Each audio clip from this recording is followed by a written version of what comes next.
Hi, I'm Shashank Bhargav, and you're listening to Three Things, the Indian Express news show.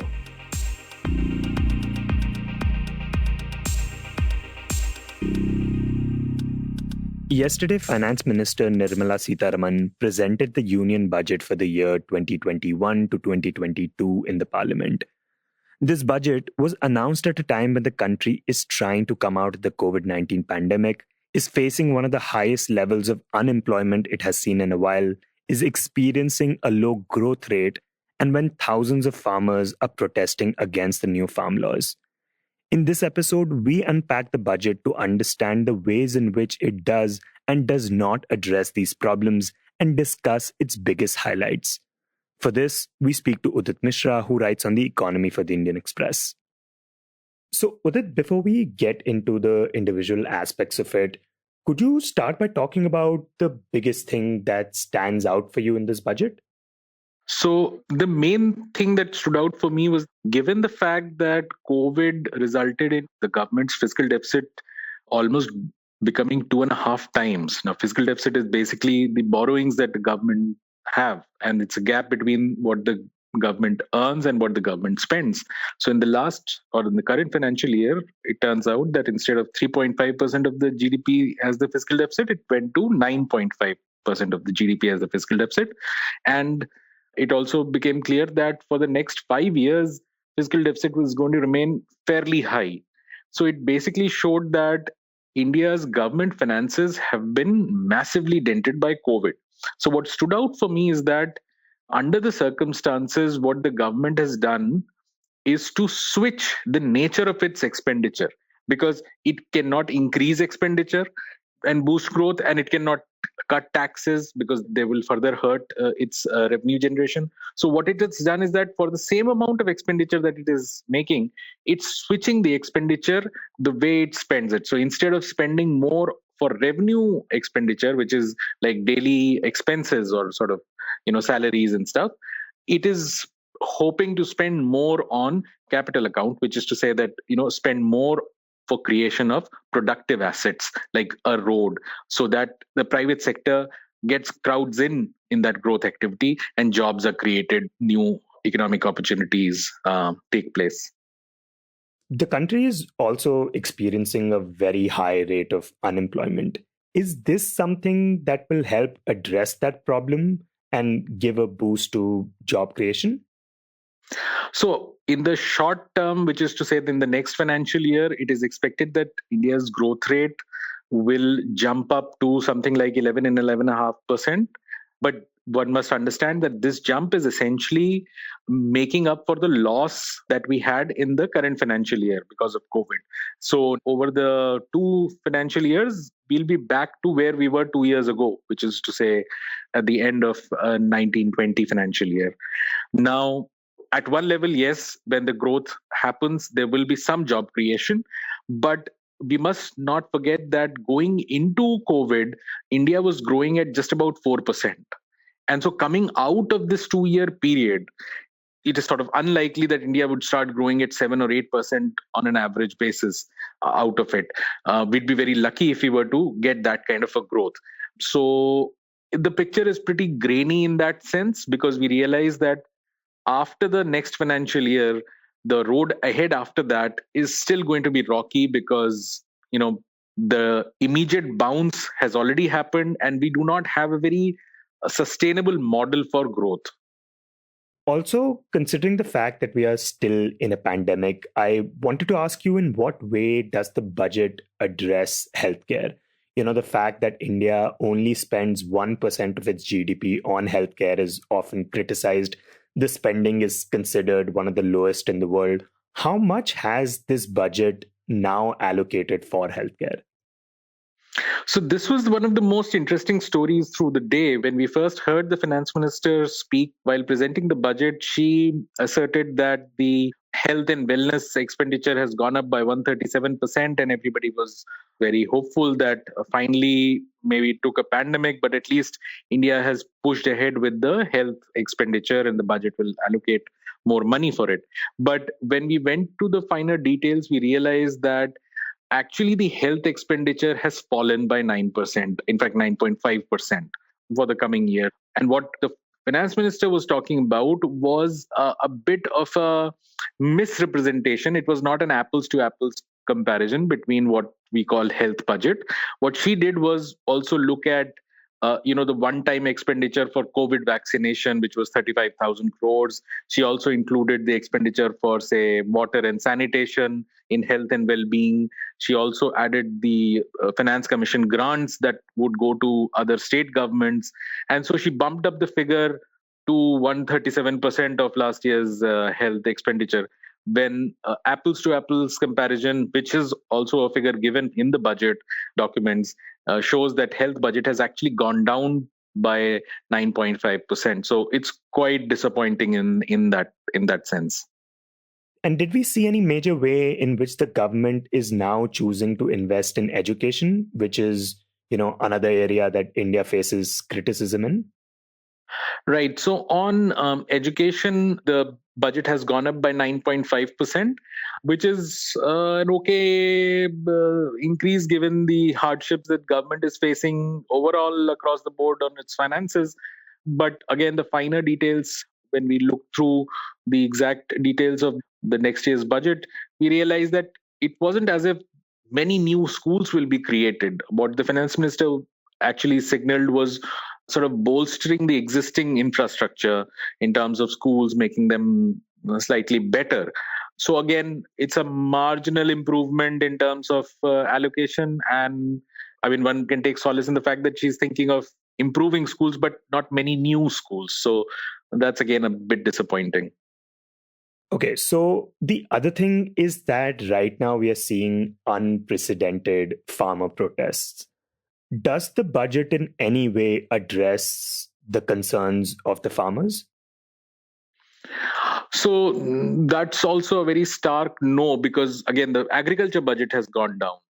So I think, if the government wanted to send any signals to the farmers about their intent, then it was firmly that our mind is set on the reforms and there is no stepping back from this. One would suspect that is what the government means when it doesn't want to spend more, because initially people thought that maybe they'll spend more as a populist thing, give more money to farmers to assuage some hurt feelings and stuff, but nothing of that sort has happened.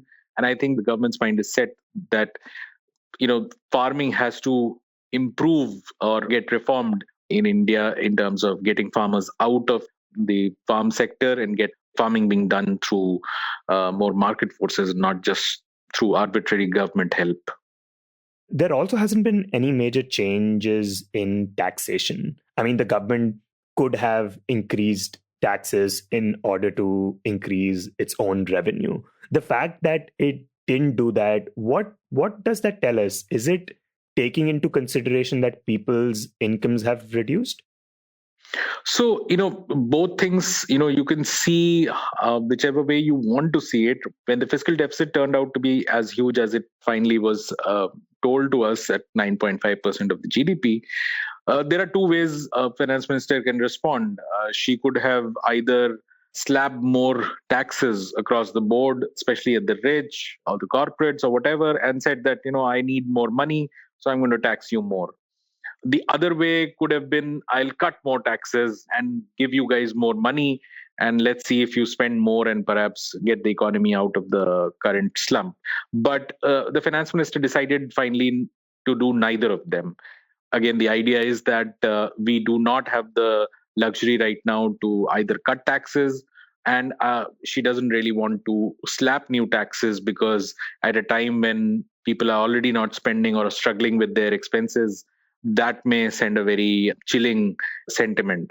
So I think overall the idea has been that this year the economy will bounce almost like a reaction to last year's contraction, and let's use that as a momentum to sort of shore up our houses, just switch budgets in expenditure in such a manner that we try to create more jobs and see. So the recovery might be gradual, but at least it will happen.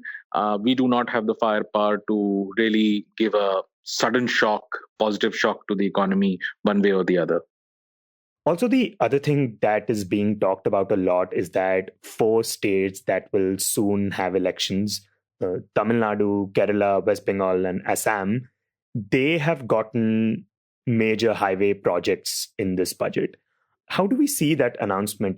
Is this something that we are considering to be politically motivated? So as I see it, these are political decisions, but there's nothing wrong with it, nothing unnatural, because ultimately governments are run by political parties and they would like to get some mileage out of their decisions. And actually, that is the incentive. You do good things and people will vote you into power. I was more concerned about what will you do when you say that I'm going to suppose spend on West Bengal or Assam or any of the coal bound states.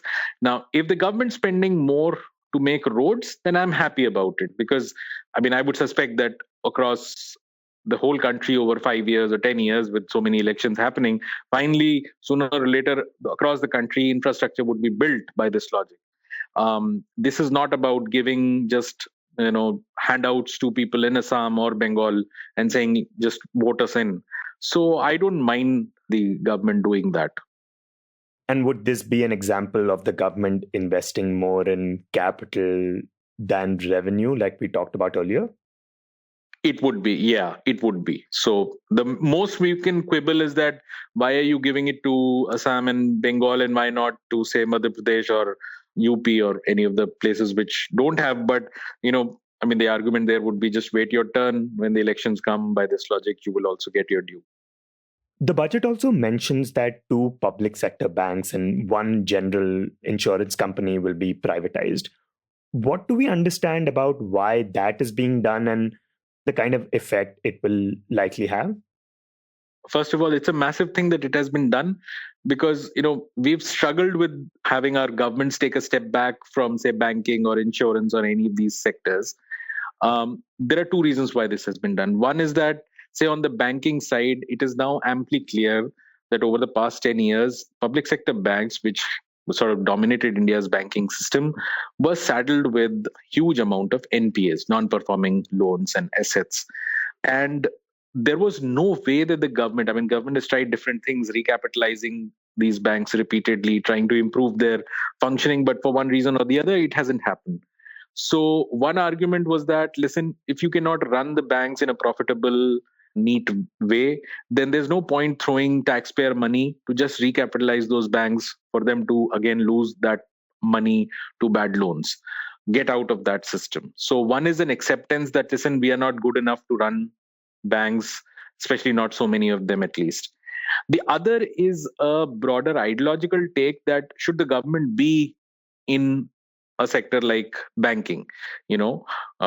It's a broader thing that has been happening since the economic reforms of the early 90s, where you questioned everything. Should the government be in a particular sector? Should the government be making soaps? Should it be running tourism, hotels, whatever, And progressively, we have found that no, government should not be in various sectors. They can be run by the private sector. Private sector perhaps can run them more efficiently, create more jobs.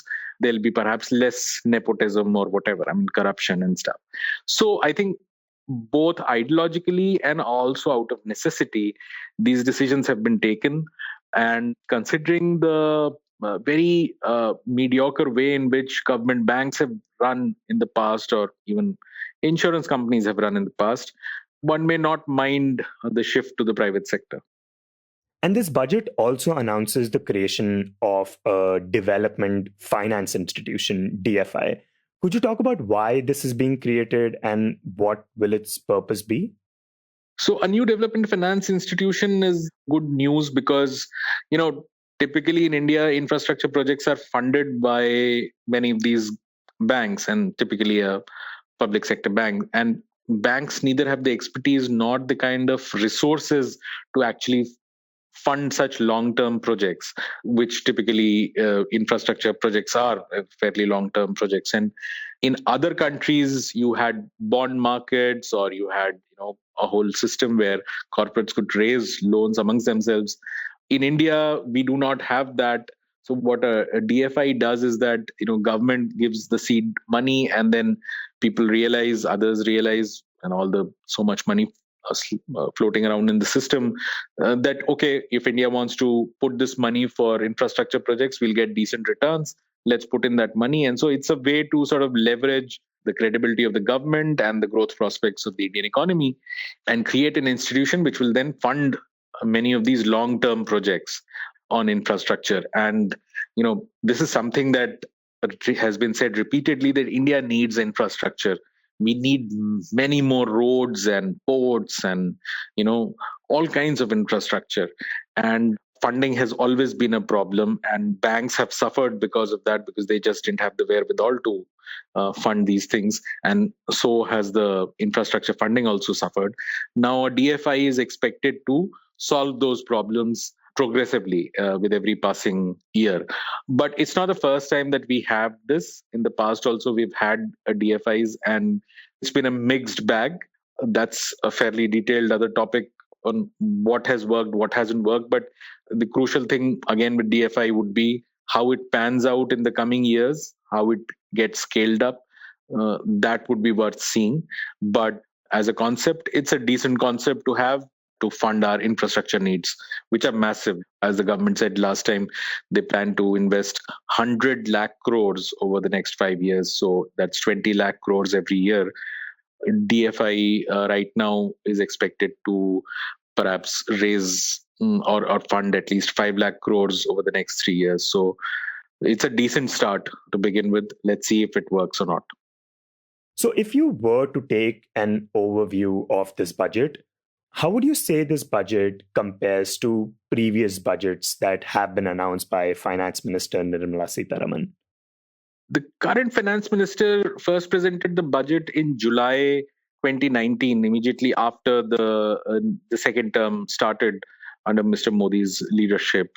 And I think for the first year, she was way off the mark because, that was the year when our growth slid very fast. It decelerated very fast, and we grew at just 4.2% that year. But the whole year long, the government kept denying and kept thinking that we were going to grow at 8%. And I think there we lost a lot of timely intervention. I think that was also the first year, that is 2019-20, when government cut corporate income tax massively, even when the problem was demand side. There was not enough demand in the economy, and they cut corporate income tax, which was essentially to boost supply. So I think there were some very significant mistakes or missteps in the first budget. And last year's budget, obviously, as soon as she presented, we had COVID, so it just went out of the window immediately. And then she spent time the whole year trying to come up with the Atmanirbhar Bharat 1, 2, 3 measures, which were essentially sort of reacting to what was happening on the ground and trying to salvage the hurt that was being faced by people, even though many would argue that not enough was done at that time. From that perspective, this budget, again, at one level, the expenses are totally gone out of the window. The fiscal deficit has totally tied her hands to boost the economy by spending massively. So under the circumstances, I would say that it's a decent effort. Well, nothing too great has been done, but nothing too bad has been done. And she has at least opened the door for saying that, listen, if the government is incapable of doing something, let's open the door, allow private sector to take a shot and see if they can boost growth. So that's where things are. It's a tough situation for the economy. And I think more than the next financial year, the issue would be the coming 2-3 financial years, which will decide how much of a strain India will face. Is there anything that you wanted the budget to address, but it did not? See, it's difficult to say. I mean, healthcare definitely is a big disappointment when you finally look at it. I think healthcare is not going anywhere, and I think that's going to be. We've just seen in the National Family Health Survey, the phase 1 data showed, which is even before COVID, that the malnutrition figures were very poor. We have just worsened on malnutrition. I think we are just making a country of very malnourished kids and adolescents. And on education, our parameters are poor. And we also know already that the already young population of this country is fairly unemployable and quite literally unemployed. So I think there is a bit of a storm gathering here. this is the last decade when India would enjoy the youth bulge of its the so-called demographic dividend. And we've seen that in the last 10 years, we haven't grown fast. And in the next 10 years also, it doesn't appear that we'll grow too fast. So I think it's going to be a tough terrain to politically manage the consequences of slow growth, massive joblessness, worsening educational and health outcomes. So I think the future from where I see is fairly grainy in that sense, and the immediate future, maybe 4, 5, 10 years.